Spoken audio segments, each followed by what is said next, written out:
I've had Paralives saved on my Steam wishlist since 2021. And I have followed them religiously on majority of my social media platforms. I even at one point was supporting the Patreon when I had more means to do so. So please understand with this review, this is coming from a place of love for this game and the team.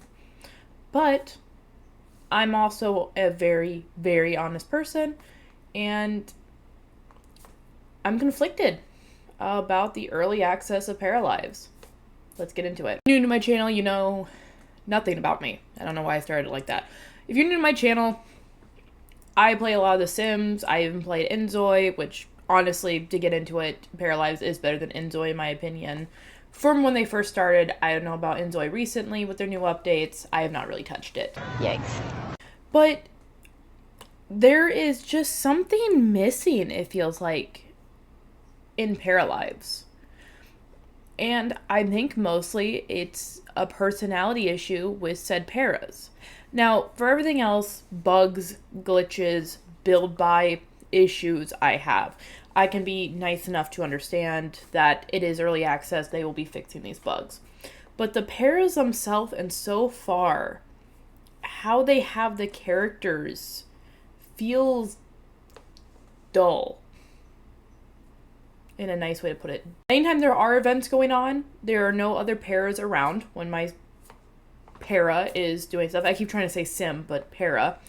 And so it just feels empty. It just feels like my character's walking around a ghost town at some points in it. And the conversations, even with the personalities you're able to give them, feel dull. The whole them chatting is very boring. I'm not even that big of a fan of how the chatting works. I thought at first it was really cool to be like, oh, you get to pick this like little conversation thing. And then as I keep trying to develop relationships in the game, it was like, okay, I'm already sick of this, to be honest. Beautiful, don't get me wrong. I loved Create a Sim. I think Create a Para, character creation. Sorry. I did enjoy that. I was like gushing about it. There was only minor bugs where not everything was popping up when I was clicking through things, and I had to click it again for other things to go through, or go through the individual tabs to find things.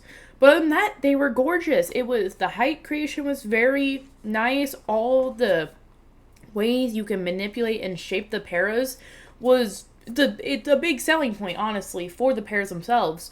But when you actually get into live mode and you're playing with them, it's boring. They're boring little things. And they're glitchy. And I understand, again, early access, I completely understand that. That's why I said this is coming from a place of love when I say this. But for an early access game that's in this state of development with the paras, no, I do not think it's worth $40. And that's why I'm conflicted. Especially because I've seen reports, I couldn't personally find it on the website, but I have seen reports of people talking about that the price will go up during early access when they start to add more things. And in my opinion, starting at $40 is a very high price for what the game is at the moment. But if you're excited for the updates like I am, paying the $40 right now instead of paying more later, that's great. You only spend $40 then.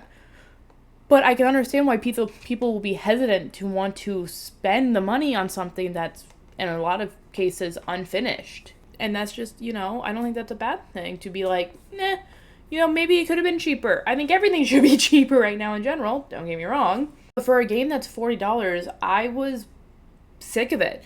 Then the bugs with build by, where I built this gorgeous house, spent hours, I want to say 3 or 4 hours off stream, building this gorgeous house, and my para can't go up the stairs in it. She can't use the house at all now. And that was very frustrating. I tried to find help for it. I reported it as a bug, and I couldn't find anything on it. And I have no idea what that was about. On top of it, if you're creating stuff at an angle, or even try to add walls to existing properties, I was unable to add like walls that connected to the previously there walls, even with the cheats enabled. And that's alarming, because I feel like that's something that should have been in beta not early access. Like, I don't know why we haven't seen that yet already. There's just part of me that's thinking, I think maybe they should have just waited just a tad longer again.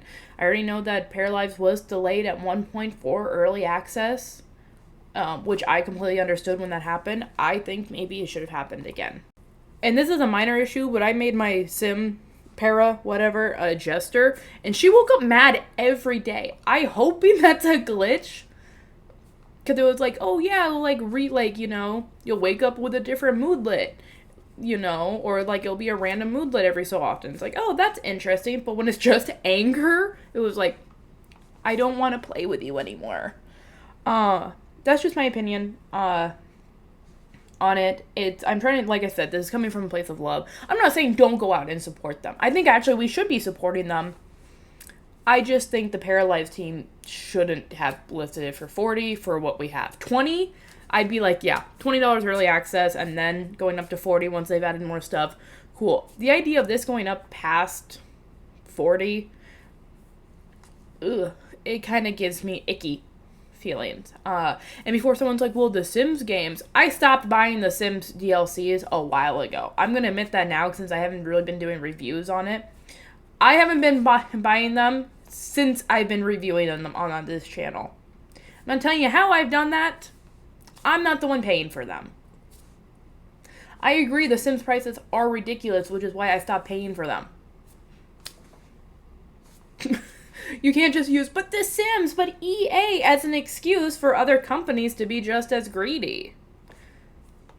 That's not how that should work. It's not just like, oh, they do worse, so them doing not as bad is good. No, we should be wanting a happy medium of like, hey, enjoy our game, and, we've made enough money off of it. Not just, EA bad, don't support EA at all. And other companies can make it $80 for a finished product as well. No, I'm not saying that. Like, we don't need to be acting that way, ladies and gentlemen. But yeah, I do think, personally, if I saw a review like mine, I would have waited to purchase it. That's my opinion. $40 is a little steep. Even with the 10% off, I think I technically only spent like $36. It's a little steep. And then I've seen other people in other countries complain that it was even more than that because of the currency rate. And yikes, some of you are paying a lot of money for these games, and I didn't even know that was a thing. Oh my god, bless your hearts, gaming is expensive in other countries. It's expensive here, where I pay US currency. Y'all are crazy, in my opinion, for some of the amounts you play for games. But, your money, your choice. I'm so sorry it's that expensive for you guys. That's insane. But yeah, I hope this was helpful. I hope you guys enjoy this video. And my name's Princess Sherbie. Think about maybe, subbing, liking, commenting. I try to reply to most comments that are actually decently, nice or actually want to discuss a game more. If you're just going to leave hate comments, I'm probably going to be sarcastic and be like, I'm a little snarky right now. But majority of the time, you guys are been really cool about leaving comments. So, I want to thank everyone for watching. Let me know down below if you bought Paralives, what you think, and all that. So, I'm going to go in. Love you. Bye.